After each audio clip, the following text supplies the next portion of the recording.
तो कल के लेक्चर में जो हम बात कर रहे थे, मैंने पढ़ाया था आपको ग्रेविटेशन फोर्स, वही पढ़ाया था। तो फार्मूला हमारे पास एक ही आई थी, F = gm1m divided by r²। फिर इसके बाद हर एक पैटर्न पे हमने क्वेश्चन किया था। फिर इसके बाद मैंने बोला था आपको कि अगर हमारे पास कंटिन्यूअस बॉडी होगी तो कंटिन्यूअस बॉडी पे जब हम फोर्स निकालते तो वो इस तरीके से आया था। कोई फॉर्मूला लिखा था, F = gmm divided by pi r², वही आया था क्या? r² × 5 वही आया था ना, इंटू ट्वाइस ऑफ साइन 5/2। ये मैंने फार्मूला बोली थी, अगर आपके पास कंटिन्यूअस बॉडी होगा बट रिंग के शेप में, ठीक, तो हमारे पास ये फोर्स वहां पे इस वाले फार्मूला से आप निकाल दोगे। तो हम नेक्स्ट जो हम पढ़ेंगे, लिखो acceleration due to gravity. Force खत्म हुआ था 3 घंटे में, अब इसके बाद लिखो acceleration due to gravity.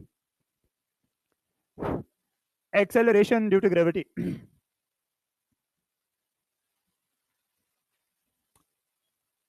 Acceleration due to gravity. देखो बेटे, जब हमारे पास क्या होगा कि मैंने बोला था आपको कि जो ग्रेविटी हमारे पास होता है, it is the force of attraction between earth and the particle. एक पार्टिकल और अर्थ के बीच में अट्रैक्शन जो होगा उसको हम ग्रेविटी बोलते हैं। अब इस ग्रेविटी की वजह से जो पार्टिकल एक्सेलरेट करेगा उसको क्या बोलेंगे? Acceleration due to gravity. यानी कि जो पार्टिकल जो हमारे पास, आप मुझे बता दो इनिशियली जो पार्टिकल की, जो मैं पार्टिकल को रिलीजिंग पॉइंट पे हूं, मैं पार्टिकल के पास वेलोसिटी कितनी है? 0। जब ये पार्टिकल से ट्राई करेगा ग्राउंड के, इसके पास वेलोसिटी कितनी है? √2gh। तो 0 से लेके √2gh जो वेलोसिटी चेंज होगी, इसको ऊपर से लेके नीचे तक टाइम भी लगा ना। वो दैट मीन ये एक्सेलरेशन है इसकी कि नहीं है? एक्सेलरेशन है, तभी तो वेलोसिटी चेंज हो गई। उस वेलोसिटी को, उस एक्सेलरेशन को हम नाम देते हैं एक्सेलरेशन ड्यू टू ग्रेविटी। क्यों? क्योंकि इसके ऊपर जो फोर्स लगा वो फोर्स ग्रेविटेशन फोर्स था। समझ में बात आ रही था? ये ग्रेविटी की वजह से नीचे आया था। जो पार्टिकल एक्सेलरेट करेगा in presence of the gravity, उसको हम बोलते हैं acceleration due to gravity. Line लिख लो, फिर इसके बाद हम आगे जाएंगे। Acceleration attained by a particle, acceleration attained by a particle due to gravity, acceleration attained by a particle due to gravity is called acceleration due to gravity, is called acceleration due to gravity। लिखा क्या? शाबाश। जरा दूसरा point देख लीजिएगा। हमारे पास ये, अगर मैं अर्थ मानता हूं, अगर ये मेरे पास अर्थ है, इस अर्थ के सरफेस पे मैंने एक मास रखा है जो कि सेंटर से लेके यहां तक दूर है r। मुझे बता दो इसका मास कितना है m, और इसका मास हमारे पास है कैपिटल M, ठीक। इस सरफेस, इस मास को इस अर्थ की वजह से कितना फोर्स लगेगा? इस मास, ये हमारे पास अर्थ है, इसके सरफेस पे स्मॉल मास है, इस मास को, इस मास की वजह से कितना फोर्स लगेगा?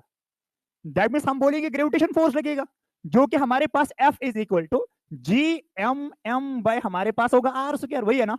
इसका मतलब जो हमारे पास यहाँ पे according to Newton second law of motion क्या बोल रहे हैं? Mass into acceleration.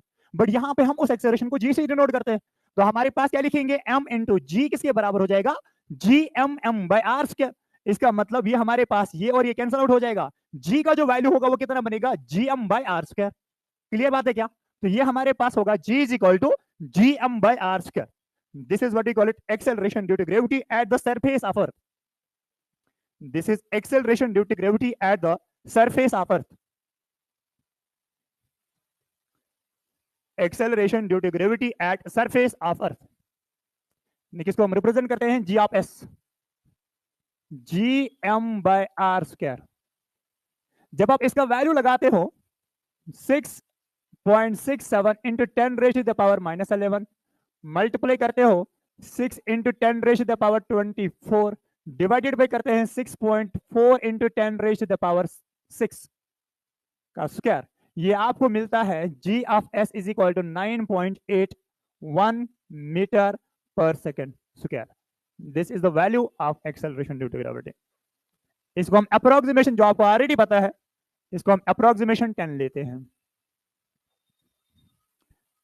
6 into 10⁻24 is the approximation mass of the earth, ठीक है। तो ये वैल्यू हमारे पास सरफेस ऑफ द अर्थ पे आता है। कहां पर आता है? सरफेस ऑफ द अर्थ पे आता है। क्या ये एक्सेलरेशन ड्यू टू ग्रेविटी जो है, जी जो है, क्या ये मास पे डिपेंड करता है पार्टिकल के ऊपर? पार्टिकल की मास पे डिपेंड नहीं करता, अर्थ के मास पे डिपेंड करता है। समझ में बात आ रही क्या? लिखो, it is independent upon the mass. It is independent upon the mass of the particle. It is independent upon the mass of the particle. It is independent upon the mass of the particle. Independent upon the mass of the particle. Next point, इसका unit क्या होगा? Metre per second square, है ना। Dimension क्या होगा? हाँ, ये चीज आपको पता है, ठीक है। लिखो acceleration due to gravity in terms of density.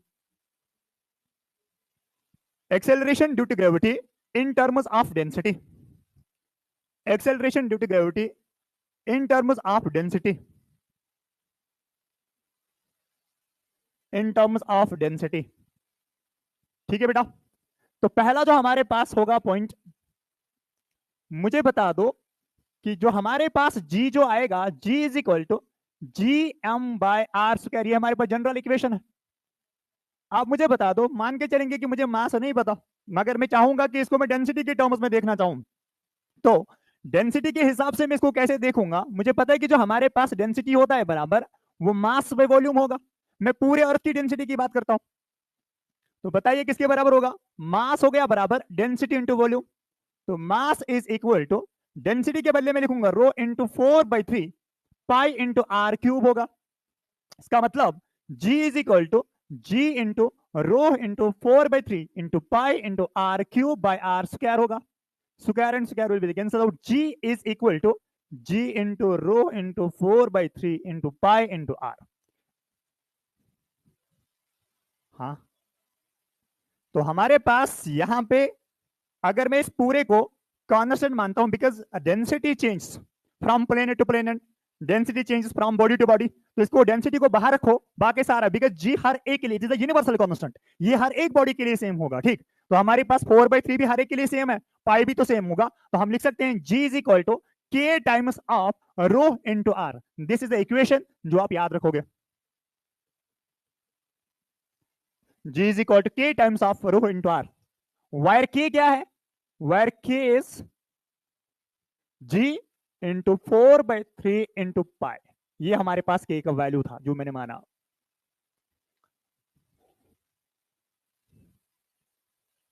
ठीक है बेटा, शाबाश। फिर मैं एक साथ, मैं पहले पूरी एक्सेलरेशन पढ़ाऊंगा, फिर हम एक साथ फैक्टर्स वगैरह पे क्वेश्चन करेंगे। लिखो variation of g, variation of g, of g small g है यहां। किन किन फैक्टर से जी का वैल्यू चेंज हो जाएगा? ठीक है ना। पहला फैक्टर जो हमारे पास है ये ड्यू टू हाइट। पहला जो हमारे पास फैक्टर होगा that is due to height. First factor due to height. अगर हम क्या करते हैं, सरफेस ऑफ द अर्थ पे मेरे पास अब वैल्यू आया g is equal to G M by are square, यानी कि एक हमारे पास एक स्पेसिफिक वैल्यू होगा। सरफेस ऑफ द अर्थ पे मेरे पास मैक्सिमम वैल्यू होता है कितना? 9.81, जिसको हम अप्रोक्सीमेशन 10 मानते हैं, ठीक। अगर मैं पार्टिकल को अब सरफेस से लेके किसी और पॉइंट पे रखूंगा, हमारे पास जी का वैल्यू चेंज हो जाएगा, जी का वैल्यू चेंज हो जाएगा। जरा ध्यान से समझना, अगर मैं पार्टिकल को मैंने यहां पे रखा, समझो बात को, जब मैं पार्टिकल को क्या करूंगा, मैंने पार्टिकल को यहां पे रखा, ये रेडियस आर की दूरी पे है, तो पार्टिकल इनिशियली जो पार्टिकल होगा वो यहां पर होगा, सरफेस पे है। जब पार्टिकल सरफेस पे होगा, जरा मुझे बता दो जी ऑफ एस का वैल्यू कितना है? G M by are square, सही है क्या? शाबाश। इसको मैं इक्वेशन नंबर 1 बोलता हूं। अब मैं पार्टिकल को क्या करता हूं, मैंने पार्टिकल को इस सरफेस से उठाया, मैंने इसको किसी हाइट पे रखा, जो कि हाइट एच की दूरी पे है from the surface of the अर्थ से, यानी कि ये हाइट एच है। कितना हाइट है? जरा मुझे बता दो इस पॉइंट पे कितना वैल्यू होगा जी का? Very good. GM by are square नहीं होगा, GM by are plus H का होल स्क्वायर होगा। रीजन, बिकॉज ग्रेविटेशन फोर्स जो लगता है वो सेंटर टू सेंटर लगता है, तो इसका मतलब हमारे पास जी ऑफ एच जो मेरे पास आएगा that's called G M by are plus H का होल स्क्वायर। मुझे बता दो ये डिनोमिनेटर ज्यादा कि ये डिनोमिनेटर ज्यादा? ये वाला डिनोमिनेटर ज्यादा। जितना डिनोमिनेटर ज्यादा होगा उतना जी का वैल्यू कम होगा, तो इसलिए on increasing the height of the particle G decreases, on increasing the height of the particle G decreases. That means मैं ये लिख सकता हूं यहां पर कि g of h is less than g of s। g of h is less than g of s, वही है ना? क्योंकि जब ये वाला टर्म बढ़ेगा, डिनोमिनेटर बढ़ रहा है, तो ये वाला वैल्यू क्या होगा? कम होगा ना।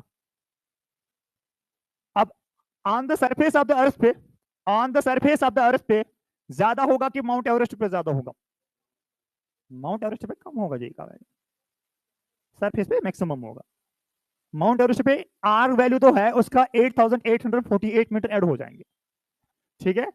तो ये स्क्वायर के टर्म्स में आता है, तो इसलिए हमारे पास हाइट की वजह से क्या होगा, जी का वैल्यू जो होगा वो कम होगा। लिखो क्या लिखा आपने, on increasing the height of the particle, ठीक है, जी decreases.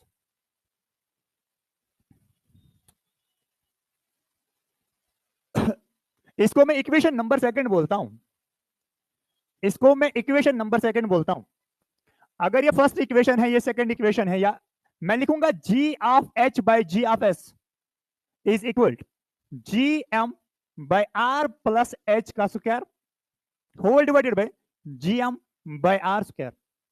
GM cancel, g of h by g of s is equal to r square divided by are plus H का स्क्वायर। ये हमारे पास g of h divided by g of s is equal to r divided by are plus H का whole square, वही है क्या, ठीक है। ये इक्वेशन आपको हर एक जगह पे वैलिड होगा, इसको मैं एक स्पेसिफिक फॉर्म भी बना दूंगा। ये इक्वेशन ऑल टाइम वैलिड है, ये इक्वेशन ऑल टाइम वैलिड है।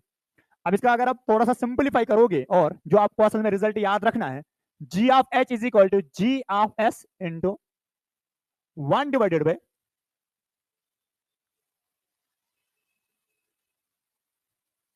1 प्लस एच बाय आर का स्क्वायर।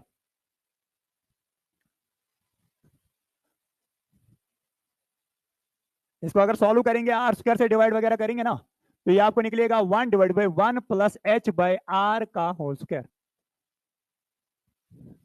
ये इक्वेशन हमारे पास है, जिसको आप हर एक जगह पे यूज कर सकते हो, चाहे आपके पास हाइट कम है चाहे हाइट आपके पास ज्यादा है, तो हमारे पास ये वैल्यू हम हमेशा यूज कर सकते हैं, ठीक। ये इसी इक्वेशन का नया फॉर्म है, ठीक। मैं अभी क्वेश्चन दूंगा, आपको खुद समझ आ जाएगा ये क्या बोल रहा है, ठीक है। अगर हमारे पास फार वन ऐसे लिख लो, क्या मैं इस टर्म को, ये जो 1 प्लस एच बाय आर, इसको मैं ऊपर ले सकता हूं, 1 का स्क्वायर करने से कोई फर्क पड़ेगा क्या, क्या मैं इसको अगर मैं ऐसे लिखूंगा, क्या ये ऐसे बन सकता है, ये वाली equation G of H is equal to ji of S divided by, वही होगा ना, 1 प्लस एच बाय आर का स्क्वायर, ऐसे लिख सकते हैं क्या।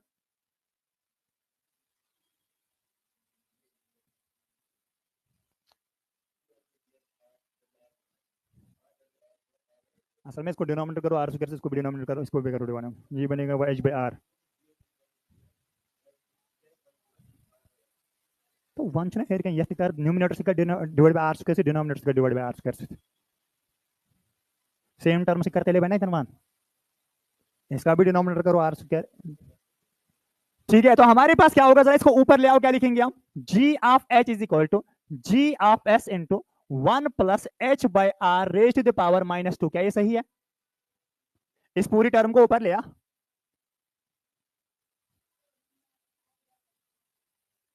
अगर आप ये वाली फॉर्मूला याद नहीं रखोगे, ये वाले रख सकते हो ना याद, ये तो जनरल है, बट अगर सिंपली आपको एच का वैल्यू चाहिए, आपको सीधे में एच का वैल्यू लगाता है इधर पे, तो फॉर्मूला याद रखो। बट ये बड़ी डिस्टेंसेस के लिए, बड़ी हाइट्स के लिए वैलिड है। अब स्मॉल हाइट्स के लिए मैं निकाल रहा हूं, आप न्यूमिनेटर को भी आर स्क्वायर से डिवाइड करोगे, डिनोमिनेटर को भी आर स्क्वायर से डिवाइड कर दो, तो ये आर स्क्वायर यहाँ पे 1 बचा, यहाँ पे भी बचेगा 1 प्लस एच बाय आर का होल स्क्वायर। अब सुन, अब हमारे पास, मुझे बता दो इधर के पावर क्या है, -2। असल में ये बाइनोमियल इक्वेशन बनती, क्या बनती, बाइनोमियल थ्योरम से सॉल्व करना पड़ता, बट मैं आपको बोलूंगा बाइनोमियल थ्योरम से सॉल्व करने की जरूरत नहीं है। मैं आपको रीजन बताता हूं, ये हमारे पास एच बाय आर जो है, एच बाय आर जो है, इसको हम एक्स मान लो, क्या मानो, इन्हें ना कहा वैल्यू, ये यहाँ पे कोई वैल्यू तो निकलेगा ना, इस वैल्यू को मैं मानता हूं एक्स, क्या मानूंगा मैं, अगर ये एक्स जो होगा, x is much much less than 1 होगा, क्या होगा, यहाँ पे अगर स्मॉल हाइट होगा, स्मॉल हाइट को मैं बड़े 6.4 इंटू 10⁻⁶ से डिवाइड करूंगा, वैल्यू कम आएगा कि ज्यादा आएगा, हाइट कम है, हाइट 100 मीटर होगा, 200 मीटर होगा, 500 मीटर तक होगा, जब मैं उसको करता हूं 6400 किलोमीटर से डिवाइड, वहां पे वैल्यू कम होगा कि बड़ा होगा, कम होगा ना, लेस देन 1। इसका 1 तब आएगा जब एच का वैल्यू आर के बराबर होगा, जब एच का वैल्यू बहुत कम है आर से, तब इसका वैल्यू बहुत कम होगा ना। यही मैं बोल रहा हूं कि अगर एक्स का value much much less than 1 होगा, जो ये पावर होगा, इसको सीधे डिवाइड कर दो, ये एक्स बाइनोमियल एक्सपेंशन, ठीक है। सिंपल शॉर्टकट क्या है, जब आपको ऐसी कंडीशन मिलेगी, आपको बाइनोमियल करना ही नहीं है, वो करोगे आप हायर पावर्स को, फिर नेग्लेक्ट करोगे, बाकी बाकी चीजें करोगे, ठीक है ना। आपको नीट एग्जाम देना है, मैं सिंपली बोल रहा हूं, जब आपको ये कंडीशन मिलेगी, जो पावर हमारे पास को मल्टीप्लाई कर दो इधर से, तो क्या बनेगा, g of H is equal to ji of s into 1 - 2h/r, ठीक है। This is the relation which is valid for, हर एक जगह पे नहीं लगेगा बेटा, स्मॉल हाइट्स के लिए लगे 100 मीटर वगैरह वगैरह जो होगा ये तब होगा, ये तब वैलिड है जब हमारे पास h is much much less than r, ये तब लगाना है, बट ये 100% हर एक जगह पे वैलिड है।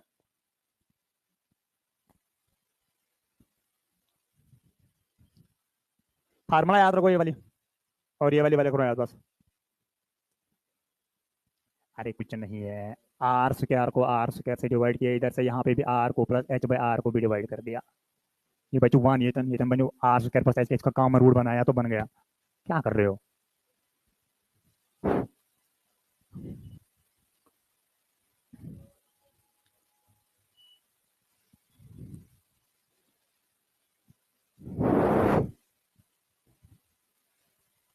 लिख लिया क्या? तो हमारे पास इक्वेशन क्या बनी, दो इक्वेशन हमने बनाए, कौन सी, g H is equal g of s into one one divided by one plus h by r का होल स्क्वायर। दूसरी इक्वेशन बनी g of H is equal g of s into one minus two h by r. This equation is valid for small heights के लिए, this equation is valid all time. ठीक, समझ में बात आई क्या? जरा क्वेश्चन देख लेते हैं, ये डप्ट वाला है। अरे रुकना, बोलूंगा ना, खुद कराऊंगा ना सवाल जब पढ़ाऊंगा, तुम्हें सब्र क्यों नहीं है?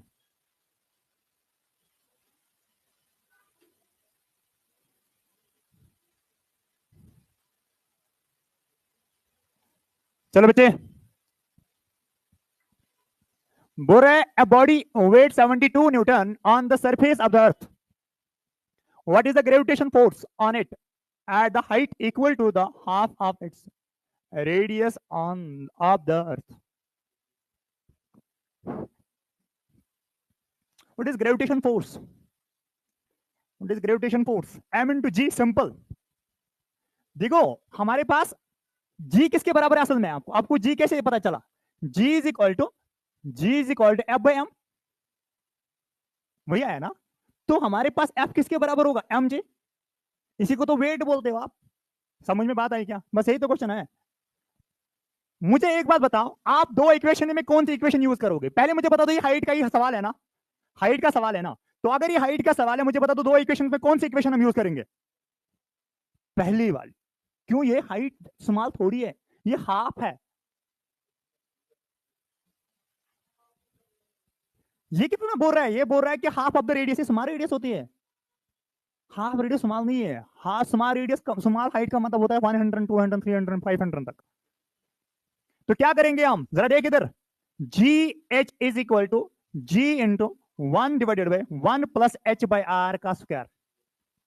G of H is equal to ji into one divided by one plus r by two, वही है क्या? वही है ना, का स्क्वायर। ये वाले कैंसिल आउट हो जाएगा, g of H is equal to ji divided by one plus one by two का square. G of H is equal to ji divided by two plus one divided by two का whole square. G H is equal to three by two का whole square, that mean g H is equal to, यहां पे जी भी है, that mean जी 4/9, भैया है ना, जी 4/9। अब क्या चाहिए, फोर्स चाहिए कि आपको जी चाहिए? फोर्स चाहिए, यानी कि दोनों साइड से हम मास से मल्टीप्लाई करेंगे। तो बताओ एम जी एच, यानी कि इधर पे कितना वेट होगा वो कितना निकालेंगे हम, एम जी 4/9। ये एम जी आपको पता है कितना है सरफेस पे, सरफेस पे कितना है 72। तो ये हमारे पास नया वेट आएगा W prime is equal to 72 multiply by 4/9। W prime is equal to 9 9 9 it 72, तो दैट मीन्स 32 न्यूटन। को समझ ही नहीं आया, मैं समझाता हूं फिर से, सुनो इधर, अब समझ लो। देखो क्या सवाल बोल रहे हैं, सवाल बोल रहे हैं कि सरफेस ऑफ द अर्थ पे, सुनो सुनो सुनो, एक सवाल समझ आएगा फिर बाकी सारे सवाल आएंगे ऐसे ही आपको समझ। सरफेस ऑफ द अर्थ पे कितना बोल रहा है फोर्स लग रहा है बॉडी पे? या तो मेरा सुनो या तो क्वेश्चन उतारो, अगर उतारने में आप इंटरेस्टेड हो फिर तो उतार लो, या समझना होगा तो फिर समझ लो। सरफेस ऑफ द अर्थ पे ये बोल रहा है कि इसके इधर पे फोर्स लग रहा है 72 न्यूटन। कितना लग रहा है? 72 न्यूटन। कहां पे लग रहा है? सरफेस ऑफ द अर्थ पे, इसका वेट है। जब ये किसी हाइट पे पहुंचाया मैंने इसको, मैंने यहां पे लिया, जो हाइट एच जो हमारे पास है वो बोल रहा है हाफ ऑफ द रेडियस है, r/2 है, वही है ना, r/2 है, ये h का वैल्यू है। अब मेरे पास फार्मूला ये, मुझे पता है कि जब बड़ी हाइट होगी तब फार्मूला कौन सी है, G H is equal to ji into 1 divided by H by are का होल स्क्वायर। इस 1 से इसको मल्टीप्लाई करो, खत्म ही कर दो। G H is equal to ji divided by 1 plus H by are का स्क्वायर। ना एच का वैल्यू क्या पुट करोगे आप, आर बाई, अरे फार्मूला यही लिखा ही ना अभी, तो एच के वैल्यू क्या पुट करेंगे आप, आर बाई 2। तो लिख लो जी, इसको अब एच को गोली मारो, जी प्राइम, नया नया तो ग्रेविटेशन होगा ना वहां पे फोर्स, यहाँ पे तो नया होगा कुछ, उसको जी प्राइम बोल देंगे। तो जी हमारे पास ये है डिवाइडेड बाई 1 प्लस इस एच के बदले लिखूंगा मैं आर बाई 2, और अपना आर ही है, आर आर हो गया कैंसर, स्क्वायर कर दो, ये बने 1 प्लस 1/2 का स्क्वायर। तो सॉल्व करेंगे वो बनेगा 3/2, 3/2 का स्क्वायर करेंगे 4/9, 9/4, 9 उल्टा करेंगे तो 4/9 बनेगा, तो 4/9 है। अब हमारे पास नया जो जी वैल्यू आएगा जी प्राइम यहाँ पर, वो कितना आया, 4/9 ऑफ जी, वही आएगा ना।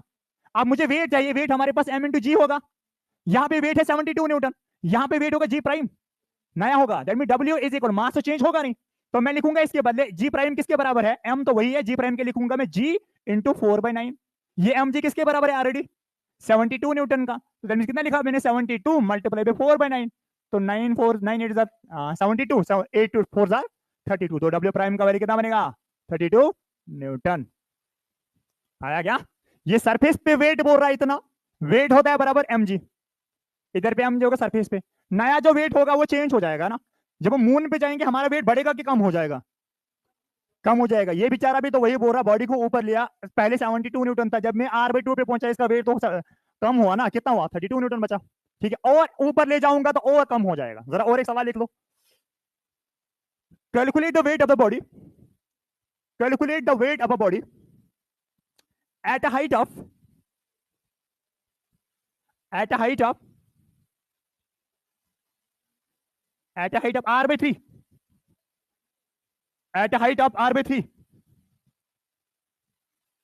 at a height of r by 3 लिखा गया, हाँ, at the surface of the earth, at the surface of the earth, at the surface of the earth, at the surface of the earth, weight is 200 Newton. जरा करो ये वाला सवाल, ऐसे ही करना है, इट इज फॉर प्रैक्टिस।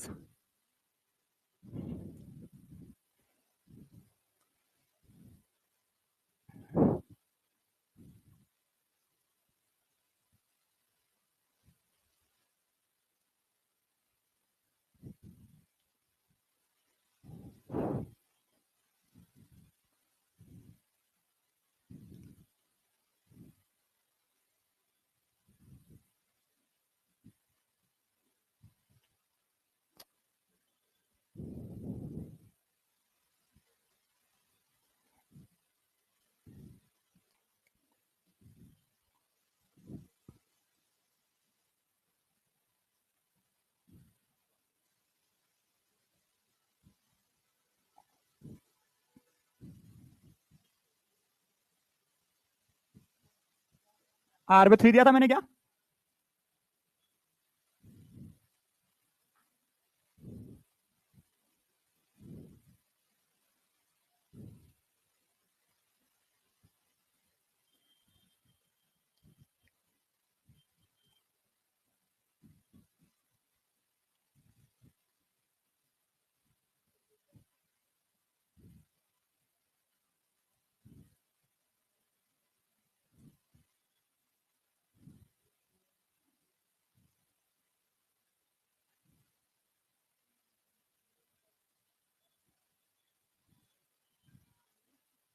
इसका value कितना था सरफेस पे,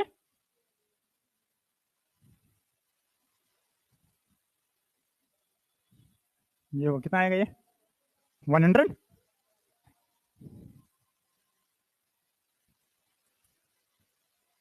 आया क्या।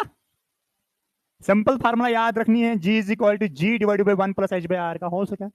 एच का वैल्यू मैंने इस टाइम डायरेक्टली दे दिया r by 3, बस यहाँ पे आपने r by 3 लगा दिया, आर आर हो गया कैंसल, ये बचेगा 1 प्लस 1/3 का स्क्वायर, तो जी प्राइम हो गया बराबर जी इंटू, इसको क्रॉस मल्टीप्लाई, पहले सॉल्व करना, पहले स्क्वायर नहीं दे देना, पहले सॉल्व करना, एक ही वैल्यू बनाना, फिर इसके बाद स्क्वायर कर देना, 3 + 1 डिवाइड बाय 3 हो गया 4/3, इसका स्क्वायर कितना बनेगा, वो बनेगा 16 प्लस डिवाइड बाय 9, तो 9 ऊपर आएगा, 16 अपनी जगह पे रहेगा, तो जी प्राइम हमारे पास बनेगा 9/16 ऑफ द जी। अब वेट निकालना है, वेट किसके बराबर हो जाएगा, डब्ल्यू प्राइम निकालना है ना, उस हाइट का वेट बताना है, वो गया बराबर m इंटू जी प्राइम। जी प्राइम आपको ऑलरेडी पता है कितना है, 9/16 ऑफ द जी, मैंने 9/16 पहले लिखा, इंटू m वही है, जी वही है, तो इसका वैल्यू हमारे पास ऑलरेडी पता है कितना, 200, तो लगा दो वो वाला वैल्यू, फिर इसके बाद कर दो आंसर आएगा। ठीक है, सब्र करो, अभी आएंगे और क्वेश्चन आएंगे, आपको और समझ आ जाएगा। एक ही फार्मूला भी है, इसमें कहां पे कंफ्यूजन है आपको, यही तो फार्मूला है। बस यहां पे पहले सॉल्व करना पूरा डिनोमिनेटर, फिर उसके बाद पहला जो सॉल्व करोगे क्रॉस मल्टीप्लिकेशन करोगे, फिर उसके बाद स्क्वायर दे देना। ठीक है, पहली स्क्वायर नहीं देना। ओके, दूसरा देखो, दूसरा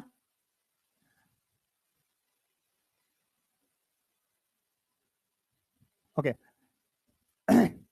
मुझे बता दो, अगर इसका ग्राफ देखेंगे, हाइट की वजह से ग्राफ देखेंगे जी का, लिखो वेरिएशन ऑफ जी, ये लिखा आपने वेरिएशन पे, अब लिखो सिर्फ ग्राफ लिखो, बस ग्राफ लिखो, फिर इसके ऊपर ग्राफ डालेंगे। ग्राफ किसके बारे में है, ये जी ऑफ एच, साथ में लिखना, क्योंकि जी ऑफ एच इसलिए लिख रहा हूं ताकि आपको पता चलेगा कि किस कौन सा पैरामीटर इस टाइम हम पढ़ रहे हैं। G of h versus r, small r, small r मतलब आर प्लस एच। क्या इनवर्स रिलेशन है कि डायरेक्ट रिलेशन है, मुझे पता है कि जी ऑफ एच जो हमारे पास है वो बराबर G M by r plus H का स्क्वायर। इसका मतलब अगर हम इसको ऐसे लिखेंगे, g of H is equal to G M by r square, क्या ये सही है, क्योंकि इस पूरे टर्म को मैंने स्मॉल आर माना। ठीक है, आर स्क्वायर। नाउ मुझे बताओ जी को आर के साथ डायरेक्ट रिलेशन के इनवर्स रिलेशन, स्क्वायर से कि ऐसे, स्क्वायर से डिक्रीज हो जाएगा कि इंक्रीज हो जाएगा, डिक्रीज, जितना आर का वैल्यू बढ़ेगा उतना जी का वैल्यू कम हो जाएगा। ठीक है, तो ग्राफ जो इसका पड़ेगा वो इस तरीके से बनेगा, ग्राफ जो बनेगा वो इस तरीके से बनेगा। ग्रेविटेशन में ग्राफ वेरी इंपॉर्टेंट है, हर एक ग्राफ है ना, जी का वैल्यू जितना, आर का वैल्यू जितना बढ़ेगा उतना जी का वैल्यू घटेगा।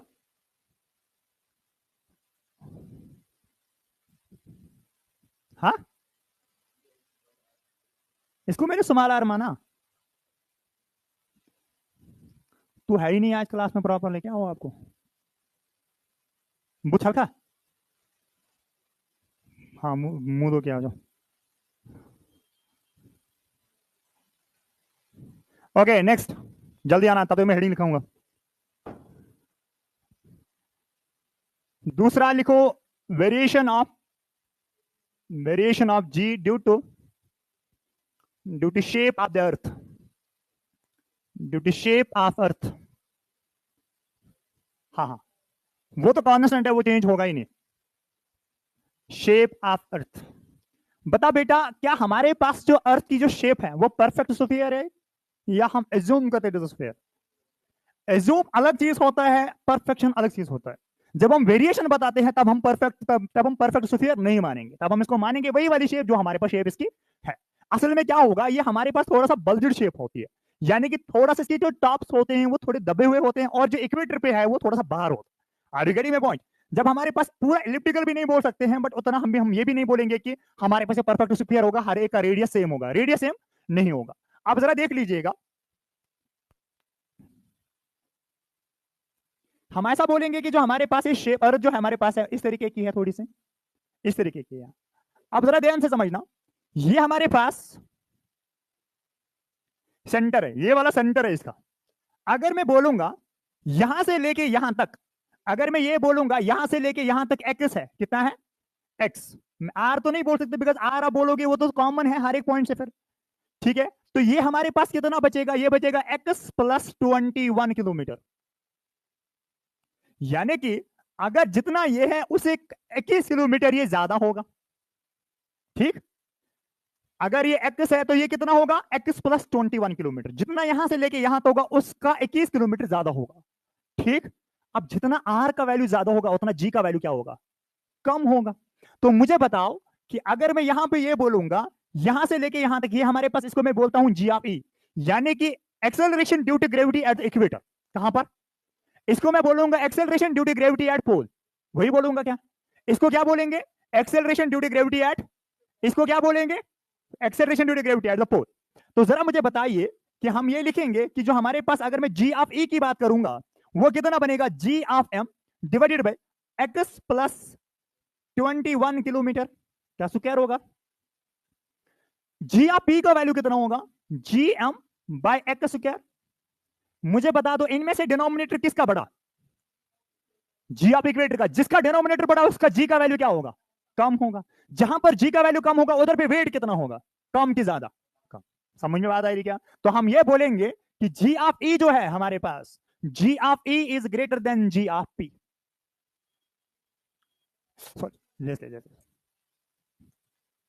ये g P is greater than g, है ना? अब अगर मैं ये बोलूंगा आपको कि जो हमारे पास weight of the body at equator W E is less than होगा ना डब्ल्यू पी से।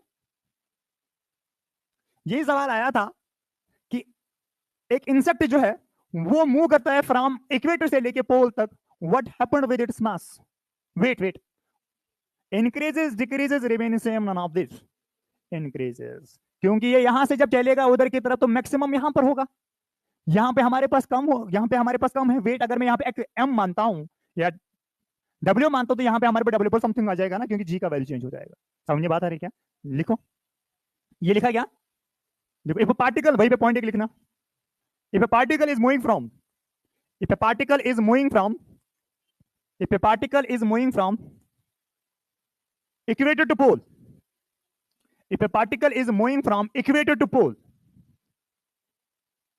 its weight, its weight increases, its weight increases। क्या इसका जी से मास सेम रहेगा? मास रिमेन द सेम। वेट इसीलिए तो चेंज हो रहा है बिकॉज जी वैल्यू चेंज हो रहा है। इसीलिए हम बोलते हैं कि मास एक ऐसी क्वांटिटी जो चेंज नहीं होती है। ठीक है, मास आपको जिस सरफेस पे अगर आपका 50 केजी वजन है, आपका मास असल में कितना है? 5 पॉइंट समथिंग, 5.5 ऑलमोस्ट। ठीक है, जो आपका 50 बना रहा है वो जी बना रहा है। जब आप मून पे जाओगे आपको 1/6 ऑफ द वेट हो जाएगा। Are you getting my point? तो इसका मतलब रीजन क्या है? वहां पे G 1/6 of the G of the earth है। अगर मैं जी ऑफ मून की बात करूंगा वहां पे कितना है जी का value? 1/6 of the G of ई। अगर यहाँ पे एक्स है वहां पे x/6 है। ठीक, तो इसीलिए वहां पे वेट हमारा क्या होगा? कम होगा। क्लियर है? तो वेट की अगर वेरिएशन हो जाएगी वो किसकी वजह से हो जाएगी? इसी की वजह से। मुझे बता दो एक सवाल और है। जो पोलर बियर्स होते हैं, पोलर बियर पता है नाम सुना है? पोलर बियर का जो वजन होता है वो ज्यादा होता है, भारी होता है एज कम्पेयर टू जो हमारे पास प्लेन इसमें बियर होते हैं, जो ब्लैक बियर्स। ठीक है, रीजन इसके दो रीजन है। एक बायोलॉजिकल रीजन है, दूसरा ग्रेविटेशन वाला रीजन है। बायोलॉजिकल रीजन ये है कि वहां पे हाँ क्या होगा? बायोलॉजी में सुनना चाहूंगा आपसे। बिल्कुल। असल में क्या होता है वहां पे सर्दी बहुत ज्यादा होती है। Fat is an insulator. ये बॉडी की हीट को बाहर नहीं निकलने देता है, तो वहां पे फैट डिपोजिशन ज्यादा होगा बॉडी के अंदर, तो अकॉर्डिंगली वो उसका टेम्परेचर मेंटेन करता है। तो हमारे पास ये होगा। दूसरा रीजन ये व्हाइट इसलिए होता है बिकॉज जब इसके ऊपर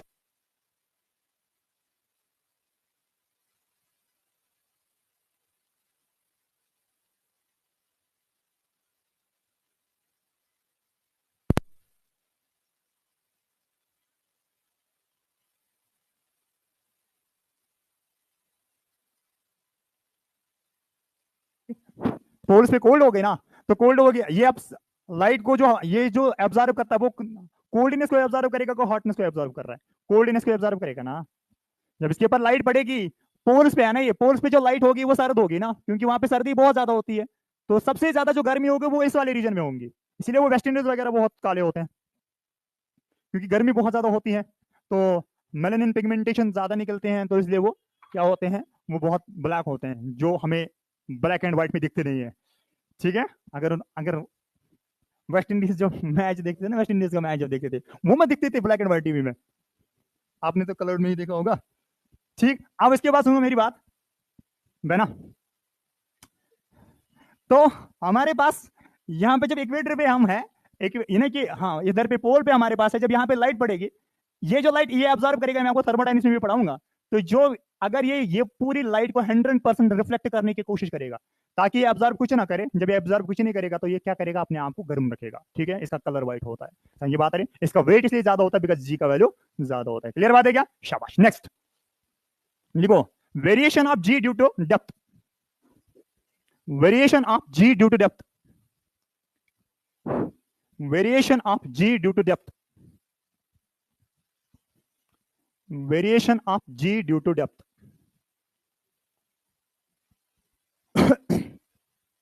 शाबाश। जरा मुझे बता दो, अब हमारे पास जो वेरिएशन मैंने देखी है, अब मैं क्या करूंगा? फिर से मैं वही कंसिडर करूंगा कि मेरे पास एक अर्थ है, परफेक्ट स्फीयर है, क्या है? जिसका मास कितना है? m है। ठीक है, इसका मास m है। अब मुझे बता दो यहां से हमारे पास एक बॉडी इधर पे है, इसका मास हमारे पास स्मॉल m है। अगर मैं इसको बोलूंगा कि आपकी एक्सेलरेशन ड्यू टू ग्रेविटी कितना है, वो बोलेगा gm/r। सो क्या असल में ये एक्सेलरेशन क्या है? असल में एक्सेलरेशन फील्ड है भाई, ठीक है। ये ग्रेविटेशन फील्ड की इक्वेशन आती है, ध्यान से समझना आप। यहां से लेके यहां तक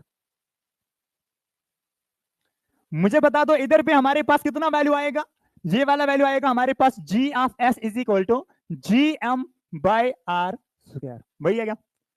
मुझे बता दो कि जब ये यहां पे इस वाले पॉइंट पे पहुंचा, इस वाले पॉइंट पे पहुंच जाए, मान ले ये डेप्थ d से नीचे आया, तो ये वाला डेप्थ कितना बचेगा मुझे बता दो अब। ये हमारे पास है, मान ले इतना डेप्थ नीचे आया। अब इसका g यहां पे जो होगा वो gd मानता हूं मैं, जैसे कि g ऑफ h हाइट की वजह से था, g ऑफ डेप्थ gd होगा। तो मुझे बता दो g का वैल्यू कम होगा या ज्यादा होगा? पहले लिखेंगे, हम लिखेंगे ये वाला कि g ऑफ s जो हमारे पास है दैट इज gm/r स्क्वायर हमारे पास ये होगा। g ऑफ d जो हमारे पास है that is gm divided by r minus d का स्क्वायर। वही है क्या? अब बताइए कि जो हमारे पास g का जो वैल्यू होगा वो कम होगा या ज्यादा होगा? एक्सेलरेशन बढ़ेगी घटेगी? डिनोमिनेटर तो घट रहा है।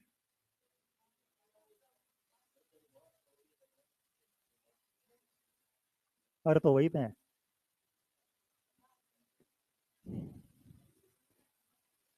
बिल्कुल सही बात। असल में बाहर वाला मास कुछ नहीं करेगा, सेंटर टू सेंटर मास करेगा ना इफेक्ट। तो ये हमारे पास असल में क्या होगा, यहाँ पे जो पार्टिकल होगा इधर पे इसका मास हमारे पास m होगा। अब ये मास यहाँ पर नहीं, इधर पे इसका पूरे अर्थ का मास इफेक्ट कर रहा था, इधर पे ये मास इफेक्ट करेगा जिसका मास वैल्यू है m'। मुझे नहीं पता ये कितना मास, ठीक है। तो हमारे पास ये मास m' होगा ना, ये मास m' होगा, ठीक है ना। क्योंकि ये मास तो मुझे पता ही नहीं कि मैं कितना नीचे आया और कितना मास रिमेनिंग रह गया। मुझे ये पता है कि पूरे अर्थ का मास कितना है, मुझे ये नहीं पता कि जब मैंने टनल के थ्रू में नीचे गया अब मुझे कितना इफेक्ट हो रहा है, कितना मास अब रहा अब अर्थ का जो मुझे इफेक्ट कर रहा है। समझ में बात आई क्या? तो मुझे बताओ, क्योंकि बाहर वाला मास मुझे कोई इफेक्ट नहीं करेगा, ये वाला मास मुझे इफेक्ट करेगा जो कि r माइनस डी की दूरी पे है। क्योंकि r ये टोटल था, d ऊपर गया, अब बचा कितना r माइनस डी। कितना बचा? r minus D. जरा मुझे बता दो कि ये m मास तो मुझे पता ही नहीं है, बट मुझे एक चीज पता है कि डेंसिटी ऑफ द अर्थ, मुझे एक चीज पता है डेंसिटी ऑफ अर्थ। तो हमारे पास मैं बोलूंगा आपको डेंसिटी होता है बराबर मास m' बाई v', क्योंकि मास तो मुझे m' निकालना है ना, इसका मास मुझे निकालना है, ठीक। तो हमारे पास m' किसके बराबर होगा? Rho into v'। इसका मतलब m' इज इक्वल, रो तो वही है, into 4/3 into pi into r कितना है? r माइनस डी का क्यूब। वही है ना, बस इसमें पुट कर दो आप।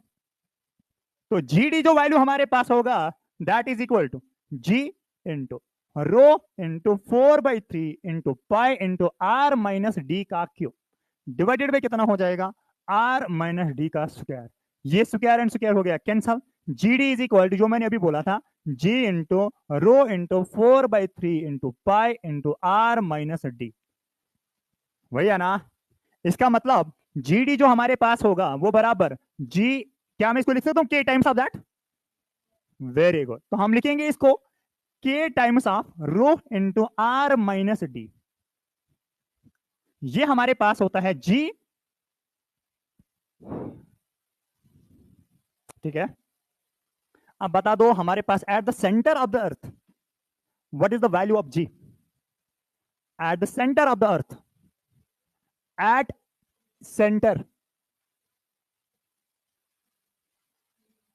सेंटर पे जब मैं पहुंचूंगा क्या हमारे पास g का वैल्यू जो r का वैल्यू वो d के बराबर होगा?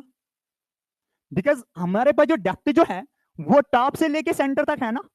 तो जब मैं यहां से d का वैल्यू बढ़ रहा बढ़ रहा बढ़ रहा बढ़ रहा, एक टाइम जब मैं सेंटर पे पहुंचूंगा मेरे पास d का वैल्यू किसके बराबर होगा? r के बराबर होगा। At the centre of the earth पे मैं बोलूंगा कि जो हमारे पास r is equal to D, r is equal to the D, ठीक है। तो हमारे पास क्या लिखेंगे हम यहां पे, जरा मुझे बता दो वैल्यू क्या लिखेंगे? G D is equal to k into rho into r minus r लिख सकते हैं क्या? d के बदले r, तो r माइनस r का वैल्यू कितना होगा? 0। तो जी डी का जो वैल्यू हमारे पास वो कितना बनेगा? 0। जीडी का जो वैल्यू हमारे पास होगा वो कितना होगा? 0 होगा। यानी कि सेंटर ऑफ द अर्थ पे हमारे पास जीडी का वैल्यू जो होगा 0 होगा। अब मुझे बता दो क्या हमारे पास आर के साथ डी को रिलेशन डायरेक्ट है कि इनवर्स है? डायरेक्ट रिलेशन है ना, तो इसका मतलब जो हमारे पास g D is directly proportional to r. इसको मैं स्मॉल आर बोलता हूं, क्योंकि आर मैंने डी को स्मॉल बोलता हूं। अब हमारे पास on increasing the value of the R starts from the centre of the earth, D starts from the top of the surface of the earth. जब आर का वैल्यू बढ़ने लगेगा जी के ऊपर, जब सरफेस पे पहुंचेगा आर का वैल्यू मैक्सिमम होगा मिनिमम, मैक्सिमम, ठीक है ना। तो डी का वैल्यू दैट टाइम पे कितना होगा, जीरो। डी का वैल्यू तो जीरो होगा, तो इसका मतलब जो हमारे पास डेप्थ तो ऊपर से लेके नीचे आएंगे ना। जब आर का वैल्यू जीरो होगा तो जी का वैल्यू कितना होगा, zero. When r is equal to zero, g का वैल्यू कितना होगा, जीरो। जब आर इज इक्वल आर के बराबर होगा मैक्सिमम, तो अब हमारे पास जी का वैल्यू क्या होगा, मैक्सिमम 9.81। तो इसका मतलब जब ग्राफ डालेंगे इसका, ग्राफ इसका डालेंगे तो कैसे बनेगा ग्राफ इसका। कम ऑन एवरीबॉडी, अगर ये अर्थ है मेरे पास, अगर ये मेरे पास अर्थ है,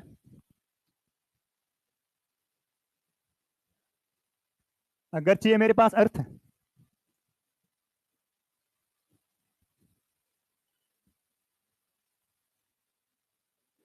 ये जो पॉइंट हमारे पास होगा ना, ये वाला, ये हमारे पास आर है, तो ये भी तो आर होगा।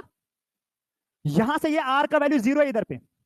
जब आर के ऊपर जीरो, जी का भी वैल्यू दैट टाइम पे कितना होगा, जीरो, यानी कि सेंटर पे। जब आर से बड़े आर का वैल्यू बढ़ेगा तो जी का भी वैल्यू क्या होगा, बढ़ेगा। यानी कि ये हमारे पास g is in directly proportional the r. ये इनसाइड ऑफ द अर्थ है, बाहर क्या दिखा था, इनवर्सली प्रोपोर्शनल। ग्राफ कैसे बनेगा, इस तरीके से। इलेक्ट्रोस्टैटिक्स में भी ये ग्राफ है, मैग्नेटिज्म में ये ग्राफ है, यहां पर भी एक जगह पे याद रखो। ये यहां से है g is inversely proportional to the r. Surface पे क्या होगा फिर, मैक्सिमम। सरफेस पे कितना होगा, G M by are square. ऐसे ही ग्राफ आएगा, क्वेश्चन भी दिला दूंगा अभी, ऐसे दिखा दूंगा।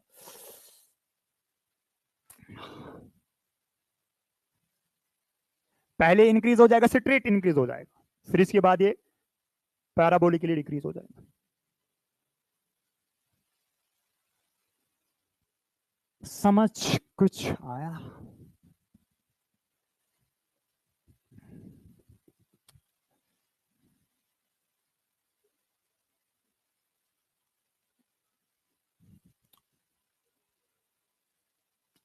हो गया बेटा। इसकी और एक रिलेशन याद रखना बेटा, इस तरीके से है उसको relation, G D is equal to ji into 1 - d/r। ये फॉर्मूला याद रखना, जैसे वहां पे रखा था ना, यहाँ पे भी ऐसे याद। G D is equal to ji into 1 - d/r। वहां पे क्या था, G H is equal to ji into 1 - 2h/r।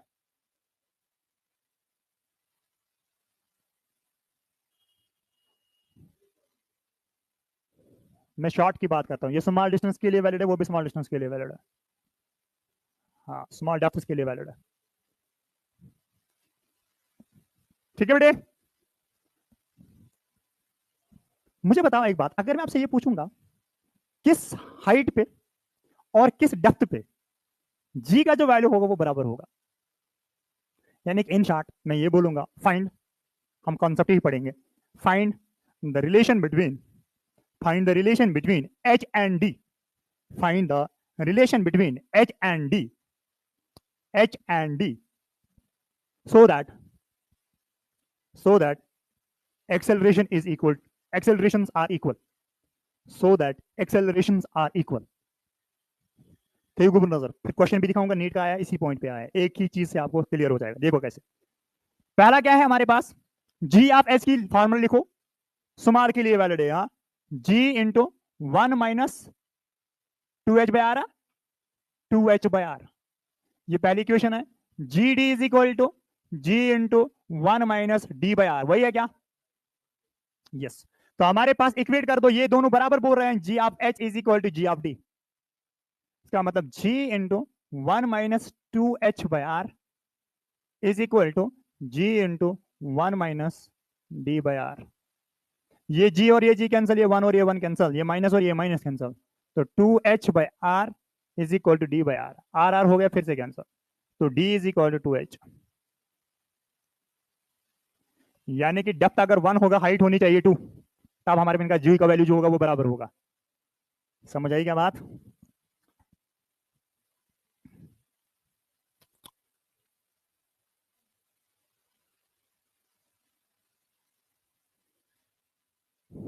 समझ आया। क्वेश्चन था कहीं पे ऐसा ही।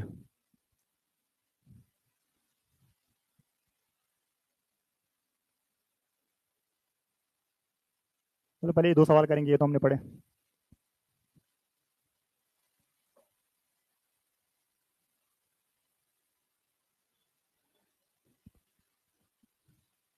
A weight of the body on the earth is 400 Newton. Then weight of the body when it taken to the depth of the half of its radius. क्या formula लगेगी? G D is equal to ji into 1 minus D by R. G D is equal to G 1 minus D के value कितना है? R by 2, half of it is radius, yes, R by 2 of are.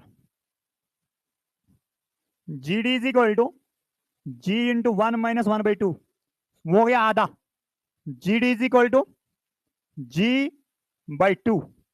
Wait निकालना है तो एडमिस हमारे पास W prime हो जाएगा बराबर एम जी डी।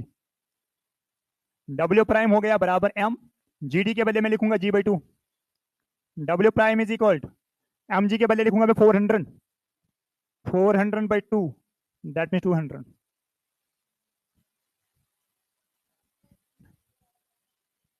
डेप्थ वाला है ना? कौन सा? ये वाला? कौन सा? इसने वेट दिया है ना ऑलरेडी, आप मत वो वाली फॉर्मूला लगा ही सकते हो। वो असल में जो हमारे पास जी एच जो है ना, वो हमारे पास उसकी 2 फॉर्मूलास बनती है। एक बनती है एनी डिस्टेंस के लिए, इसके लिए एक ही फॉर्मूला है। वो सिर्फ जो मैंने डेंसिटी के टर्म्स में लाई ना वो वाली इक्वेशन, वो सिर्फ आपको ग्राफ को समझाने के लिए थी, ताकि सेंटर पे आप क्या बोलोगे उस पर क्या बोलोगे। इसके लिए तो एक मेन फॉर्मूला इसके लिए यही है। इसलिए सारे क्वेश्चन ऐसे ही सॉल्व हो जाते हैं और वेट पे ही सवाल हो जाता है। क्वेश्चन करो, क्वेश्चन करो। ग्रेविटेशन की कुछ हॉट टॉपिक्स हैं। एक्सेलरेशन बहुत इंपॉर्टेंट है। फील्ड एंड पोटेंशियल के बीच में रिलेशन बहुत इंपॉर्टेंट है। एस्केपिंग वेलोसिटी, ऑर्बिटल वेलोसिटी बहुत इंपॉर्टेंट है। और हमारे पास केप्लर्स लॉ इंपॉर्टेंट है। हर एक साइड पे हर साल इस पे इन्हीं टॉपिक्स में क्वेश्चन आता है, ठीक है। इसलिए फोर्स में अब आता ही नहीं है सवाल, पहले आते थे अब नहीं आता है। नहीं वो ये मत, ये टॉपिक में से भी टॉपिक बोल रहा हूं ना मैं आपको दूंगा लास्ट में 200 टॉपिक्स 200 and NEET में 10th एग्जाम में दिस क्वेश्चन। वो 200 टॉपिक्स है, वो चैप्टर सारे पूरी फिजिक्स में 30 चैप्टर्स हैं, ठीक है। जिनको बोलता हूं मैं लास्ट में पढ़ना सारा है, बट ये जो टॉपिक्स होंगे उन पे ज्यादा वर्कआउट करना फिर बाद। पिछले साल भी मैंने दिया था, इस साल भी दूंगा। चलो ये लिखा क्या? ओके, ये वाला सवाल आप खूबसूरती के साथ खुद करोगे। सेम सवाल है बस मंजुनु सर, ठीक है। पहले ये वाला सवाल कर दो, फिर उसके बाद मैं उसको वापस लाऊंगा। डबल हो गया, इसको शटल जैसा बन गया। डायरेक्टली फॉर्मूला लिखाई थी 2023 में आया है जेई में। जब जेई में आ सकता है, नीट में भी तो आ सकता है ना। कौन सा वाला? यही वाला बोला था हमने, फॉर्मूला पढ़ी थी, ठीक है। वो कहाँ गया? हाँ,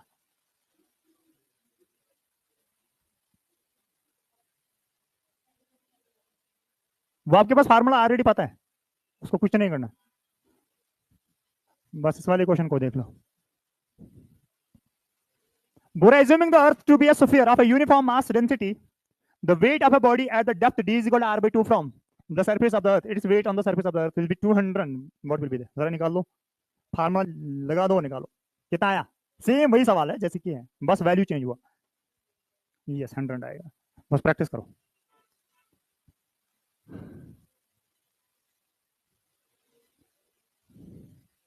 कॉमन एवरीबॉडी निकाला क्या? अरे प्रैक्टिस करो ना सर, ऑलरेडी आता है सर।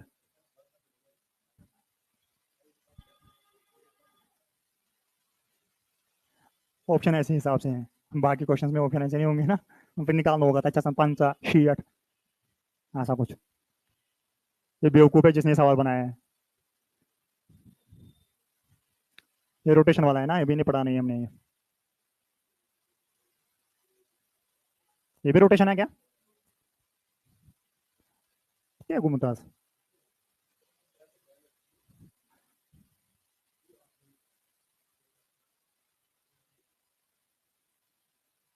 पढ़ो सवाल।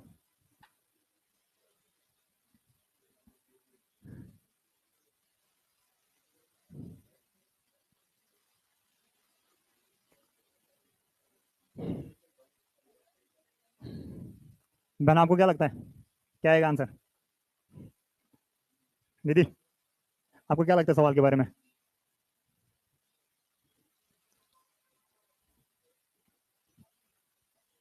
अगर गोटपाटे पढ़ मत ऐसा जितना टाइम लगी।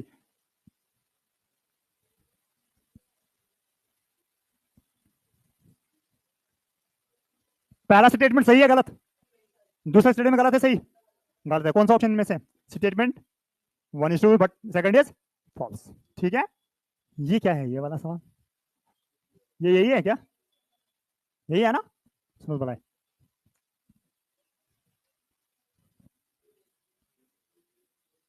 यस।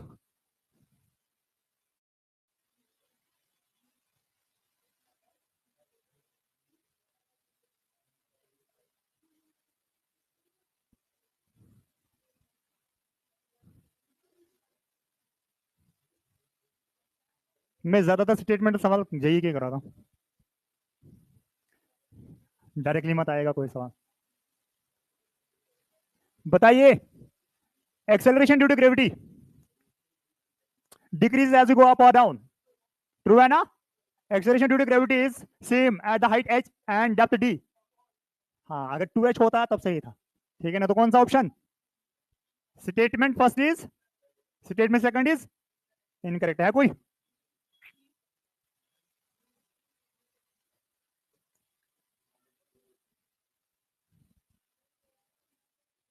बोलिए इस वाले सवाल का जवाब। यही वाला ग्राफ पढ़ाया था ना अभी? ठीक है, तो ये वाला ग्राफ हमारे पास अभी बनाया था हमने, तो ये वाला ग्राफ बना था। हाँ, ये क्वेश्चन यू यूज ये इनके यहाँ का आंसर है यहाँ, पोटेंशियल में पढ़ाऊंगा। 2-3 साल से नहीं आया है, क्या बताएं।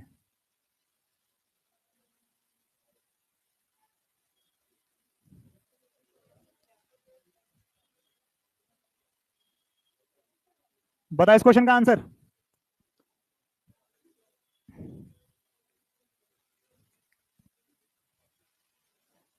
कौन सा? D part. बोला acceleration due to gravity at the height of 1 kilometre. 1 kilometre, 1 kilometre अगर हाइट है, d is equal to h होगा ना? तो डी का वैल्यू कितना होगा? तो डी का वैल्यू हो गया 2 किलोमीटर। ठीक है,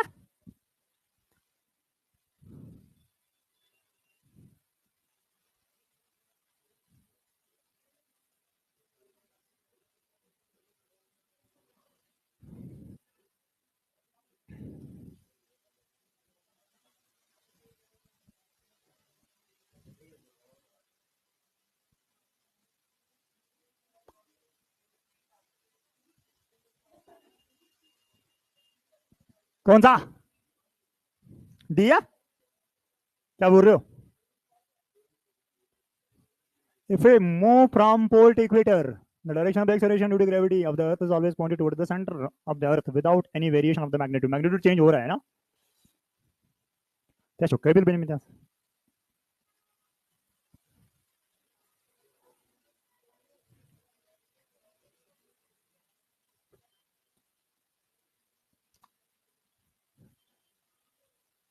ये रोटेशन वाला है ना?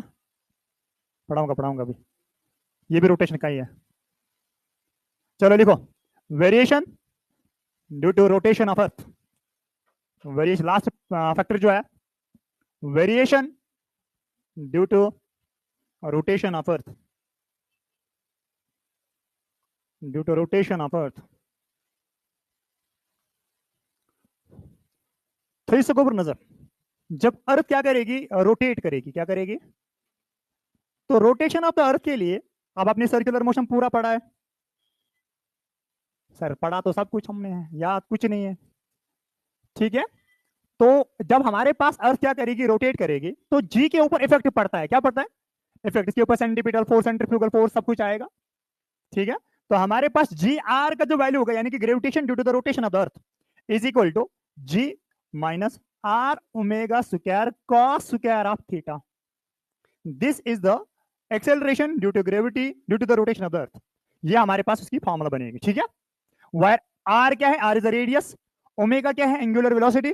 ठीक है, और कॉस स्क्वायर थीटा क्या है? एंगल जिस पॉइंट पे ये होगा, मान लीजिए इक्वेटर पे है, इक्वेटर पे पॉइंट यहाँ पे है।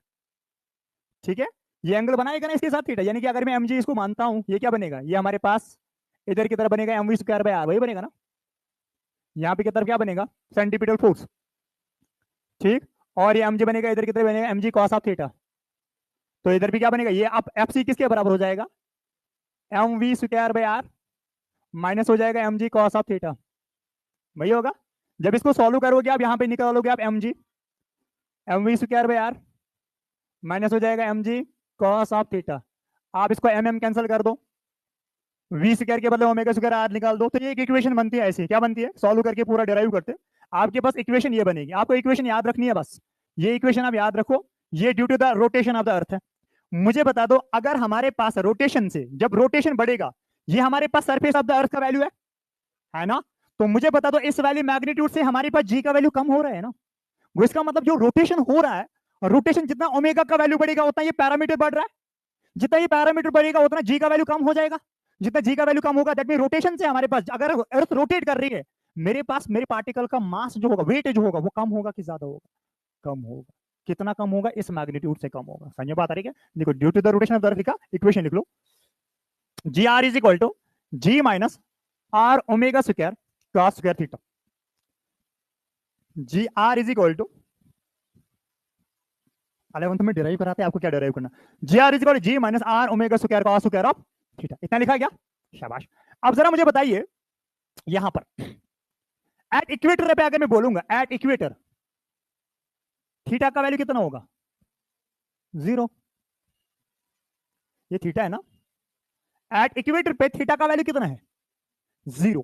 जब थीटा का वैल्यू 0 होगा तो g r is equal, theta is equal to 0।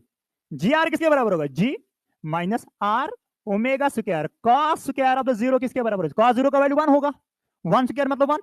तो इसका मतलब जी आर जो हमारे पास होगा वो कितना बनेगा? G minus are omega square. वो इसका मतलब अगर आपको कोई पूछेगा बताइए इक्वेटर पे कितना जी का वैल्यू कम होगा, by the factor of R omega square, by the factor of R omega square. जितना इस आर ओमेगा स्क्वायर का वैल्यू ज्यादा होगा उतना जी का वैल्यू आपके लिए इक्वेटर पे कम होगा। Are you getting my point? वो इसका मतलब ये जी जो है ये डायरेक्टली रिलेशन है ओमेगा के साथ, जितना अर्थ तेजी से घूमेगा उतना जी का वैल्यू कम होगा। लिखो, इसको लिखो पहले, फिर मैं पॉइंट लिखाता हूं।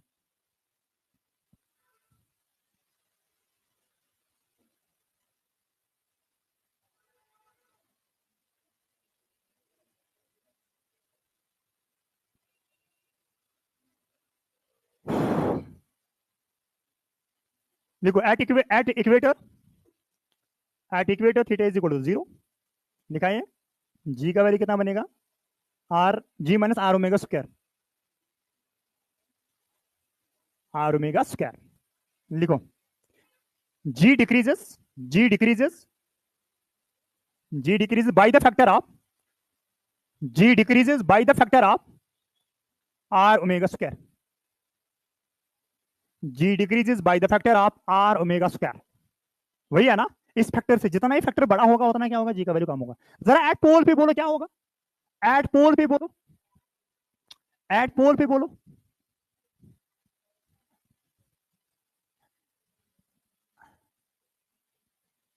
थीटा का वैल्यू कितना होगा? 90 डिग्री होगा ना। एट पोल पे थीटा का वैल्यू कितना होगा? 90 डिग्री होगा। तो बताइए किसके बराबर हो जाएगा जी आर का value? G minus are omega square cos of 90। Cos 90 का वैल्यू 0 होता है, 0 से मल्टीप्लाई हो जाएगा, तो जी आर का वैल्यू किसके बराबर हो जाएगा? जी के। ठीक है, अब दूसरी बात समझ,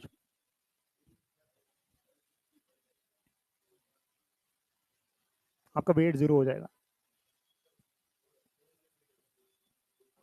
पोल्स पे कुछ भी नहीं, पोल से ही हमारे पास असल में जो जी का वैल्यू 9.81 है वो पोल की एक्सेलरेशन है। इसलिए आप चारों फैक्टर्स में से देखो जी का वैल्यू पोल पे कांस्टेंट रहा। वेलोसिटी होगी ओमेगा।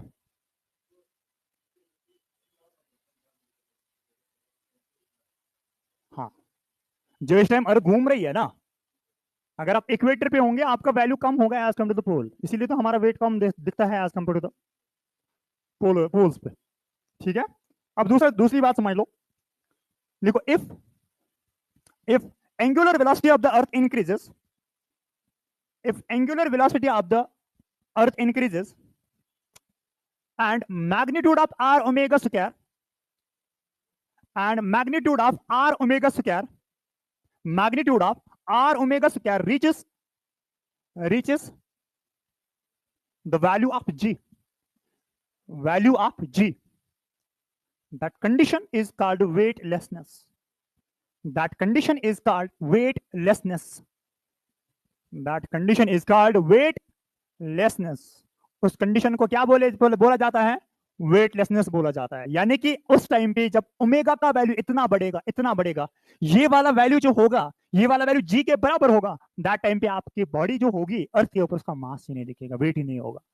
ठीक है, क्यों? क्योंकि जब इसका वैल्यू इसके बराबर होगा ना, जब आर ओमेगा स्क्वायर का वैल्यू जी के बराबर होगा, दैट मीन्स हमारे पास इसका वैल्यू कितना हो जाएगा? जी आर का वैल्यू दैट टाइम पे कितना होगा?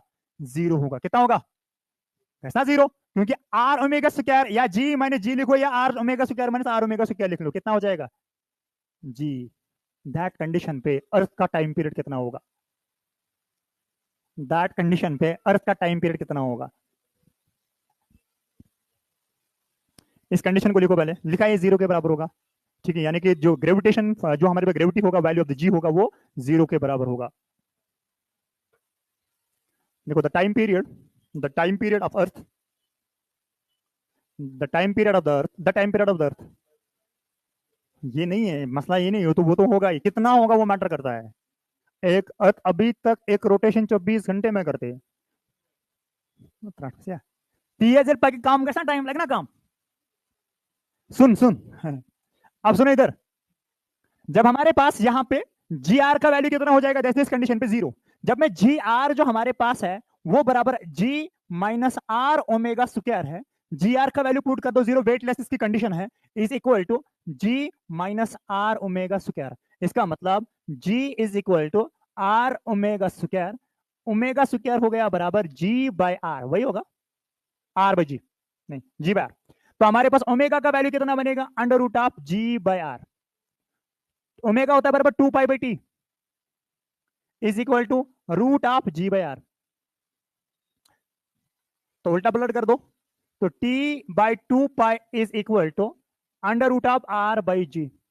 तो t is equal to 2 pi under root of r by जी। जब वेटलेसनेस की कंडीशन बेटा होगी तब टाइम पे टाइम पीरियड का वैल्यू होता है 84 मिनट्स। कितना होगा? कितना होगा? ये पहले लिख लो, फिर इसके बाद मैं लिखाता हूं।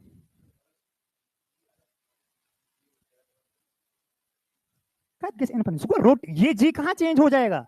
ये चेंज तो सरफेस वाला है, ये वाला चेंज हो जाएगा जी आर, रोटेशन वाला। ये तो कांस्टेंट के टर्म्स में हम चला रहे हैं।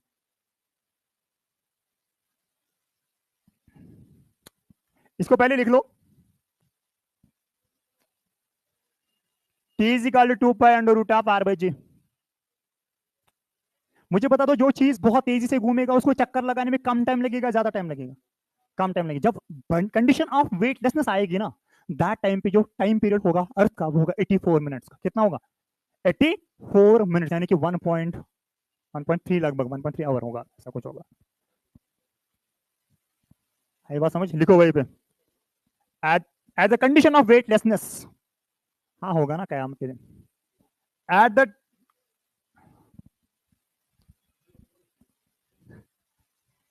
At the condition of weightlessness,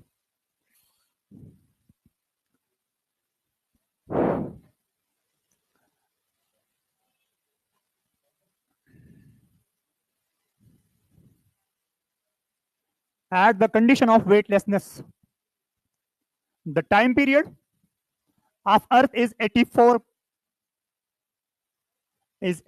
minutes.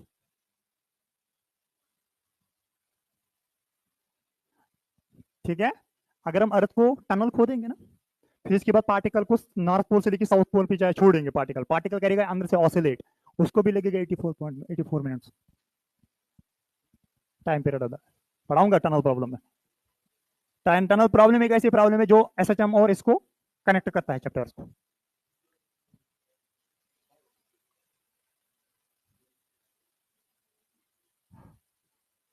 लिख लिया क्या? लिख लिया? तुम पागल हो कुछ तो फिजिक्स क्लास मूज मीद घडनुक।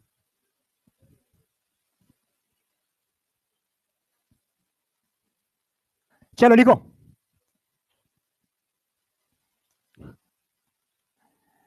an imaginary angular velocity of the earth for which an effective acceleration due to gravity equator shall be 0। आपको निकालना क्या? ओमेगा। दैट मींस हमारे पास जनरल फॉर्मूला जो है g r is equal to ji minus are omega square cos square of theta. किस पे बोल रहा है? 60 डिग्री पे बोल रहा है। G r is equal to ji minus are omega square cos square of 60 degree. G are का वैल्यू कितना हो जाएगा हमारे पास? 0। तो हमारे पास 0 इज इक्वल टू, क्योंकि वहां हमें बताता है ना, वेटलेसनेस की बात कर रहे हैं ना,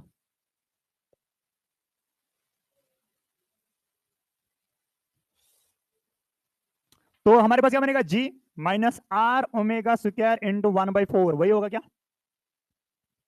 कॉस 60 ना 1/2 वैल्यू। अब किसके बराबर हो जाएगा? R omega square by 4 is equal to g, वही होगा। तो दैट मीन्स हमारे पास क्या लिखेंगे हम? So omega is equal to g by R multiplied by 4। Omega is equal to root of 4g/r। इसमें वैल्यू पुट कर दीजिए, आंसर आएगा।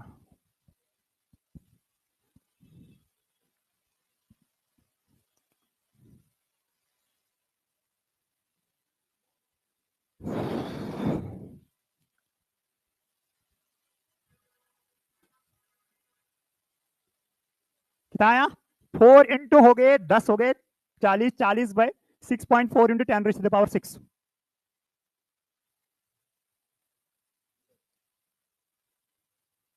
वही है ना? ये रूट को सॉल्व करके है ना।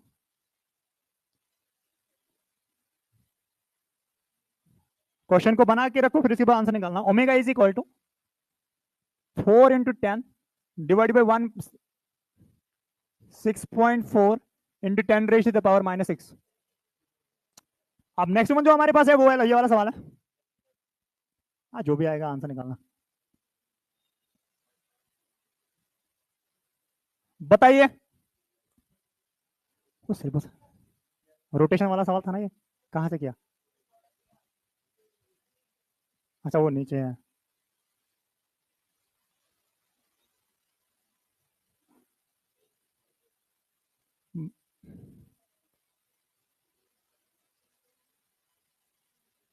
हाँ, इसके नीचे और एक सवाल है, जल्दी करो। इस खबर क्यों गुम होता है डबल डबल में?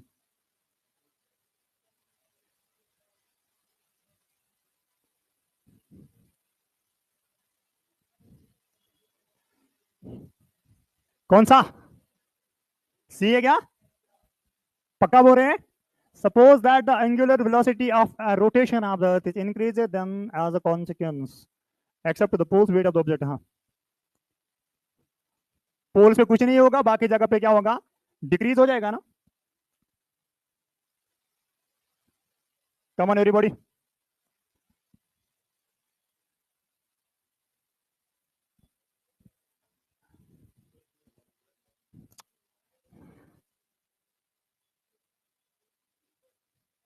आंसर ही बोला था ना अभी। ठीक है, तो इसका आंसर बनेगा 84 मिनट्स।